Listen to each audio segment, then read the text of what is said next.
So what's up mga ka-idol? This is Aniver TV again. Magandang araw, magandang gabi sa lahat ng mga solid na supporters natin dyan mga ka-idol at solid subscriber sa ating YouTube channel. Syempre kung bago pa kayo dito sa aking YouTube channel mga ka-idol, huwag nyo naman kalimutan mag-subscribe and i-like and i-click yung notification bell button and click all para ma-update pa kayo sa mga bago pa nating i-upload dito mga ka-idol. So ang video na ito mga ka-idol ay patungkol ito sa mga band na celebration sa NBA mga ka-idol na pinagbabawal. Kumbaga pag ginagawa pa ito ng isang player ay pwede silang magmulta o masuspinde sa kanilang paglalaro mga ka-idol. So ito yung sa 70 years dito sa NBA, marami na tayong nakikitang mga celebration na ginagawa ng mga players na kumbaga hindi bagay para sa mga batang nanonood sa NBA mga ka-idols. Kumbaga ito yung tumatak na naging iconic sa mga ating mga, kumbaga ito yung palagi natin nakikita noon na kumbaga bad, gaya nitong ginawa ni Kyrie Irving. So pasimple lang yan mga ka-idol. So bawal yan yung kanyang ginagawa. Yung ganito ginawa ni Steph Curry. So para mas lalo pa nating maintindihan mga ka-idol, sabayin nyo kung panoorin yung video na nanggaling kay Dimplex. So yung video na yung may-ari ng video nito ay bisitahin nyo sa subscription mga ka-idol, ay doon nyo po nakalagay yung kanyang link at bisitahin at subscribe na din. So maraming salamat mga ka-idol. So maghanap lang ng pwesto at sabayin nyo kung panoorin yung video ni Dimplex na ito yung mga van na celebration sa NBA. So let's go, huwag natin papatagalin. Sa video na ito ay pag-uusapan natin ang mga celebration na band sa NBA. Unahin na nga natin dito si Dwight Howard. Nangyari ito mga repa noong 2017. Noong mga panahon yun ay siya nga ay naglalaro pa sa Charlotte Hornets at lamangan ng 2 puntos ang kanilang kalaban noon na Cleveland Cavaliers. Matapos nga niyang matay ang game na yon sa isang fast break dunk, ay nag-celebrate nga itong si Howard at ito nga ang kanyang ginawa. Jeez! Tamang dila lang sa live game itong si Dwight Howard. Well, nung time na yun ay karamihan nga ng mga fans ay talaga namang natawa din sa ginawa ni Howard. Ngunit sa paningin ng NBA ay hindi nga nila ito nagustuhan. Kaya naman ang ginawa nila ay pinagmulta nila itong si Howard ng $35,000. Ngayon naman ay dadako na tayo kay LeBron James. Bukod sa kanyang mga achievements at mga nagawa sa liga, ay isa nga din sa talaga naman tumatak sa NBA fans ay ang nag-iisang The Silencer.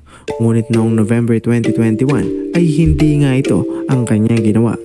Noong time na yun ay kalaban nila ang Indiana Pacers. Last 1 minute nang tumira nga ng 3 itong si LeBron James.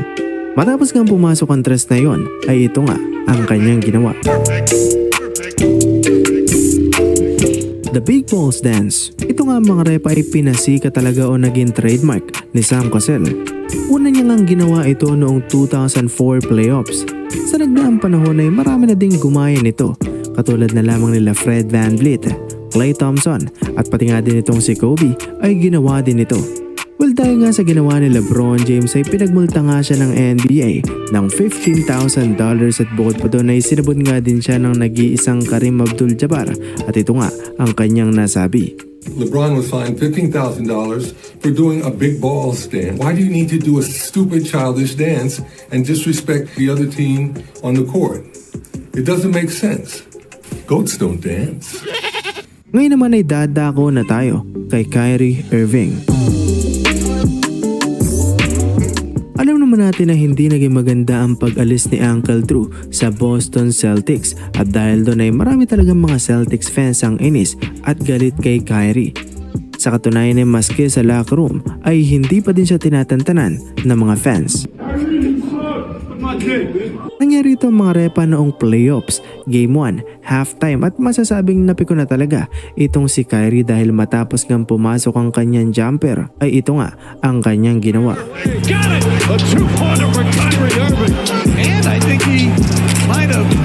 Kung inaakala nyo na dito na matatapos to, Nagkakamali kayo dahil noong fourth quarter ay sumenyas nga itong si Kyrie sa mga Celtics fans na iyakin bilang pang-aasar at ang malapit pa nga dito ay ito. Dahil sa kanyang nagawa ay pinagmulta nga siya ng $50,000 o nasa 2.8 million pesos dito sa Pilipinas.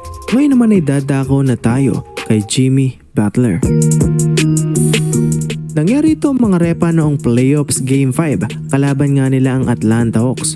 Noong mga panahon iyon ay hindi nga nakapaglaro itong si Jimmy Butler gawa ng injury niya sa kanang bahagi ng kanyang tuhod.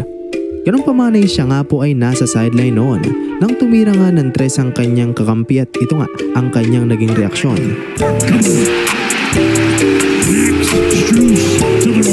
Tamang bayo lang sa gedli itong si Jimmy Butler. So weird. Well, dahil nga sa kanyang ginawa mga repa ay pinagmulta nga siya ng $15,000 at hindi pa dito yan matatapos. Dahil pati nga din ng Miami Heat Organization ay pinagmulta nga din ng $15,000. Gawa ng gumawa din kasi sila ng GIF o GIF at pinost nila ito sa social media. Dagdag ko na din mga repa na sinabi nga din ni Jimmy Butler na ang may kasalanan daw talaga noon ay ang kanyang coach at ating kababayan na si Eric Spoelstra. It's Bo's fault.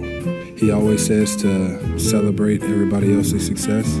Max going to 10-0 run, I celebrate, make it fine. Bali dito na nga magtatapos ang ating video. So yun lang mga repa. Ano yung mga ka-idol, no? Ito yung pinaka binaban ng NBA kasi nga alam mo kung bakit binaban mga ka-idol. Ito ay bawal po sa mga bata na nanonood ng NBA mga ka-idol. At pwede nga silang multa ng $15,000 US dollars mga ka-idol. Kumbaga pwede rin silang masuspinde depende sa ginagawa nila mga ka-idol. So yun lang mga ka-idol at talagang inaalarmahan naman yun sa mga gaya ng ginawa ni Kyrie Irving. Inaalarmahan naman kagad ng NBA mga ka-idol. Kaya yun, simula nung mga pangyayaring yun ay pinamulta yung mga player hanggang yun, takot na yung mga player na gumawa ng mga ganyan. So biruin mo naman sa simpleng ganyan lang eh pwede na silang magmulta ng ganun kahalaga. Ganun yung pera. So malaki na sa atin yung mga ka-idol. So sana nagustuhan niyo yung video mga ka-idol. And maraming salamat sa hindi pa po nakapag-subscribe and mag-subscribe and mag-iwan ng like at maraming salamat sa inyong pagpanood. Thank you.